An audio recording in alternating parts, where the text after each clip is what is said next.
Why did they let him go?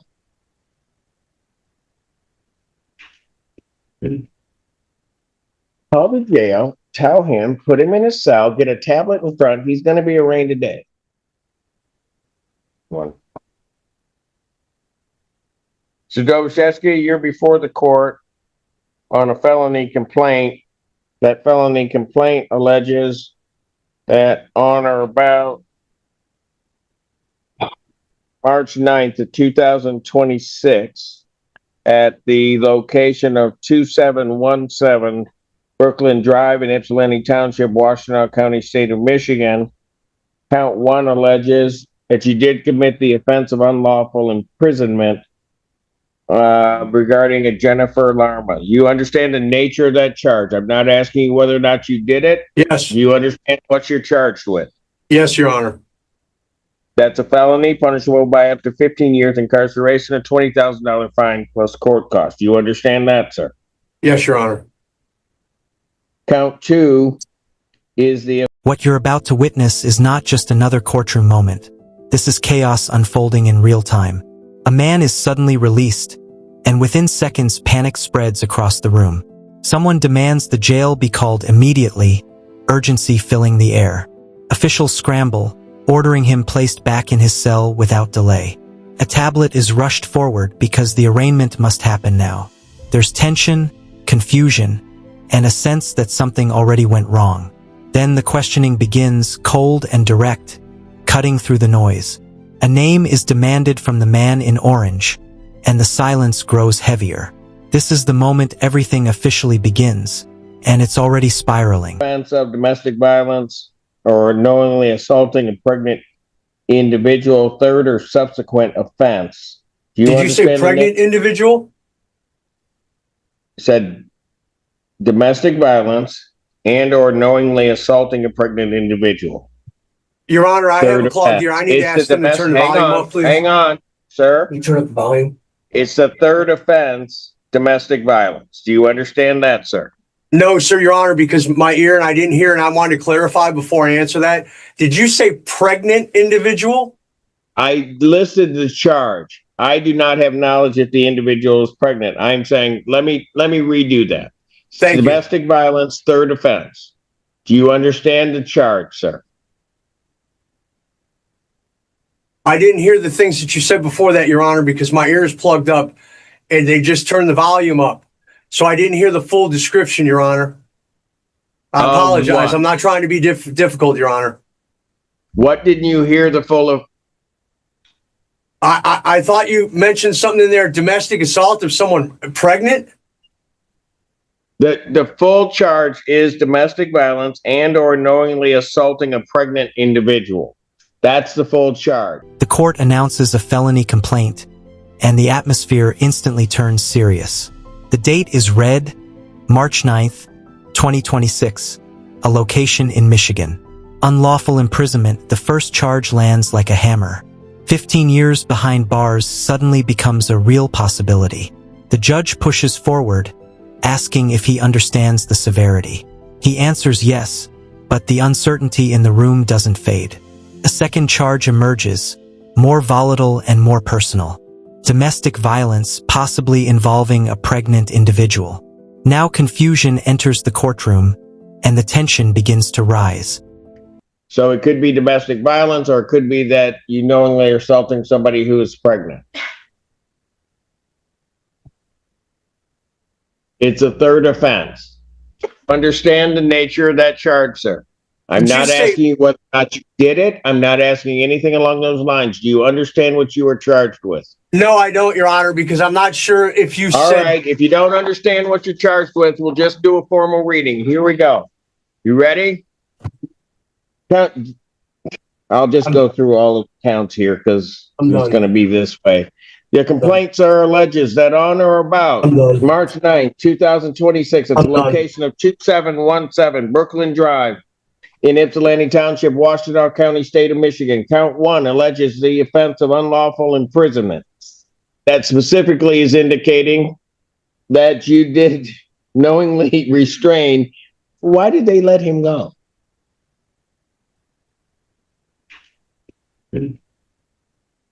Call the jail, tell him, put him in his cell, get a tablet in front. He's going to be arraigned today.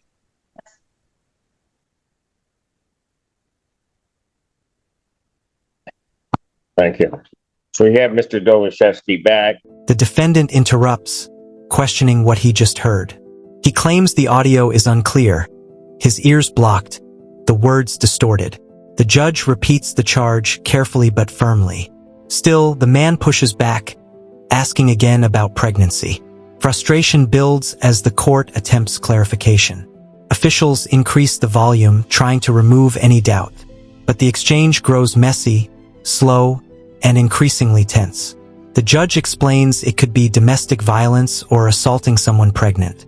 Yet the confusion refuses to disappear, and the pace slows dramatically. Mr. Dolashevsky, you got up and you walked away from me, but that's okay because I'm going to arraign you, sir, on this matter.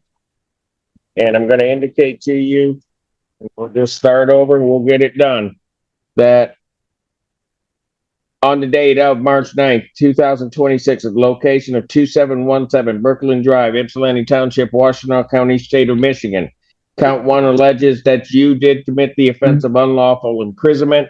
It specifically states that you did knowingly restrain Jennifer Lerma by means of a weapon or dangerous instrument contrary to statute.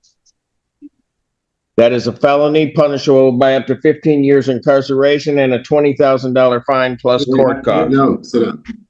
Count 2 alleges the offense of domestic violence and or knowingly assaulting a pregnant individual, third or subsequent offense. That alleges that on that date and at that location that you did assault and or assault and batter Jennifer Lerma, an individual with whom the defendant has or had. The judge decides to restart everything from the beginning. Every count will now be read formally, word for word. The courtroom resets, but the pressure remains high. The unlawful imprisonment charge is described in detail. The alleged victim's name is repeated, sharpening the gravity. Then suddenly, the defendant disappears from view. Officials react instantly, questioning why he was released. Orders fly again, call the jail, bring him back immediately. Within moments, the hearing turns into controlled chaos once more. A dating relationship contrary to statute. That would normally be a 93-day misdemeanor. However, it is further alleged that you had previously been convicted of assault and or assault and battering of your spouse, the defendant's former spouse, or consent to my images or my intellectual property being transmitted over artificial intelligence. The defendant had a child in common or resident or former resident of your household, or knowingly assaulting a pregnant individual, and that you had done that on or about February 25th, 2010 in Macomb County Circuit Court, and as a second domestic violence second offense, and on or about January 7th, 2025 in the 14B District Court. Therefore, upon conviction, you would receive enhanced sentencing. This is now a felony punishable by up to 5 years. I don't understand what you're saying. $5,000. I don't understand what you're saying. I don't understand what you're saying. If the assault I don't understand what you're saying. Which it was I don't not, understand what I will not read that. Those are the charges against two charges that are against you. I will indicate, since the defendant is not being cooperative. 5. He returns, and the judge wastes no time restarting the arraignment. This time, the allegations are read with even more precision. The accusation claims he restrained the victim using a weapon. That single detail dramatically escalates the seriousness. 15 years in prison hangs over the proceeding again. Then the second charge follows with added weight. A third domestic violence offense, not a minor allegation. Prior convictions are mentioned, building a damaging history. Now the case shifts from concerning to deeply alarming. I fully appreciate that he does understand me, that the defendant is standing mute to these charges.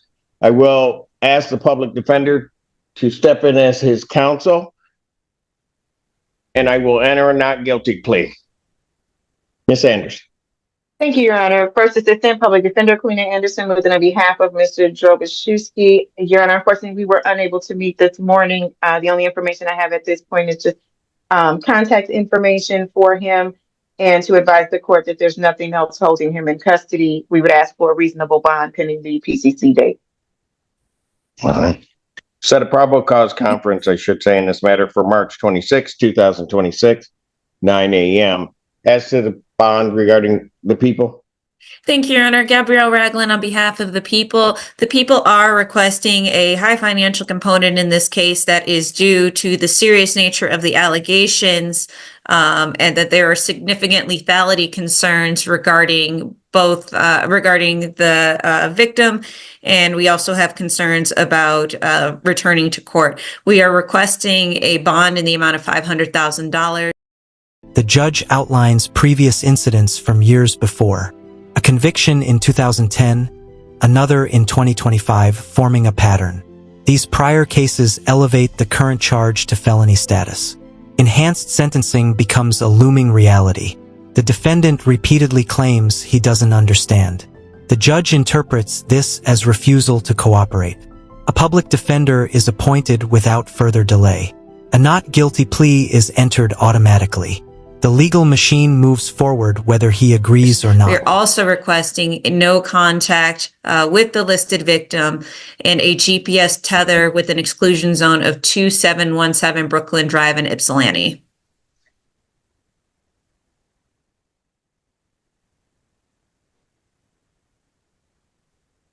Given the nature of the offenses as well as the defendant's conduct during arraignment, I will set the defendant's bond in an amount of a $500,000 cash or surety bond.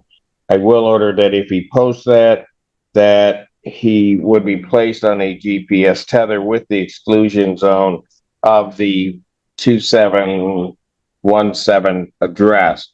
I would further indicate to this defendant that they are not to use or possess any alcohol, illegal drugs, including recreational marijuana. You're not to leave the state of Michigan without permission of the court.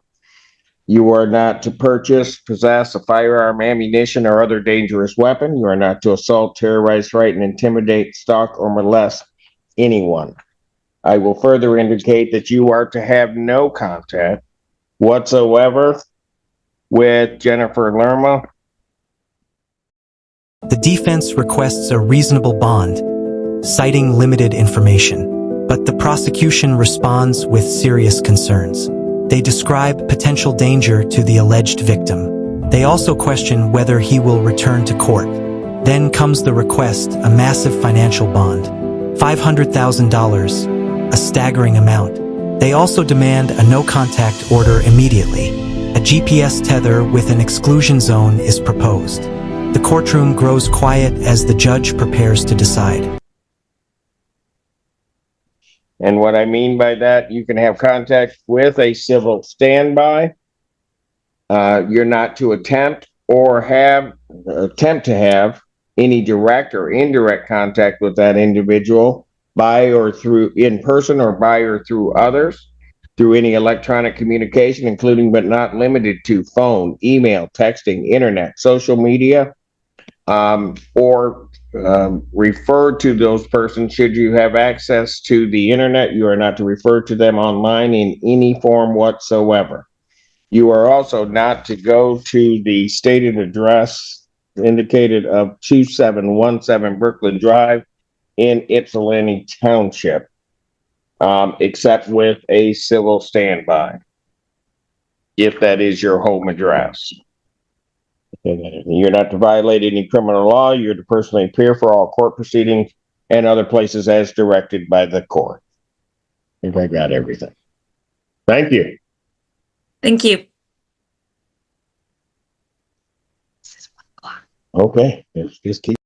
The judge sets the bond exactly as requested, $500,000. Strict conditions follow one after another without pause. No alcohol, no drugs, no weapons of any kind. He cannot leave the state without court permission. He must avoid the alleged victim completely.